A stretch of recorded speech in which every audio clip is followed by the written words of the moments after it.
આ તરફ રાજ્યના અનેક જિલ્લાઓમાં મેઘરાજા હવે મન મૂકીને વરસી રહ્યા છે, ત્યારે વલસાડમાં મેઘરાજાએ તોફાની બેટિંગ કરી વલસાડના અનેક વિસ્તારોમાં ભારે વરસાદ નોંધાતા નીચાણવાળા વિસ્તારોમાં પાણી ભરાઈ ગયા છે। ઉપરવાસમાં પડેલા વરસાદના કારણે ઔરંગા નદીના જળસ્તરમાં વધારો થયો છે, જેના કારણે નીચાણવાળા વિસ્તારો પાણી થઈ ગયા છે।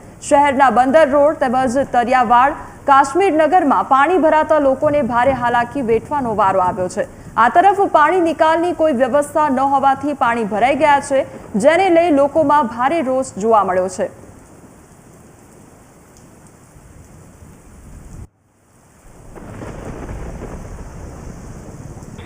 ઉપરવાસમાં વરસેલા વરસાદને લઈને ઔરંગા નદીના અંદર પૂરની સ્થિતિ સર્જાઈ હતી, જેને લઈને નીચાણવાળા વિસ્તારના અંદર ઔરંગા નદીના જે પાણી છે એ વલસાડ શહેરમાં જ ઘૂસ્યા હતા, જેને લઈને વલસાડ જિલ્લાનું વહીવટીતંત્ર એક્ટિવ થયું હતું। તો હાલ આજે પણ વહેલી સવારે ઔરંગા નદીના જે દ્રશ્યો છે આપને બતાવવા માંગીશ। ઔરંગા નદી જે છે એ હજુ પણ પોતાની ભયજનક સપાટીની ઉપર વહી રહી છે, જેને લઈને વલસાડ જિલ્લાનું જે વહીવટી તંત્ર છે એ હાલ પણ એક્ટિવ જોવા મળ્યું છે।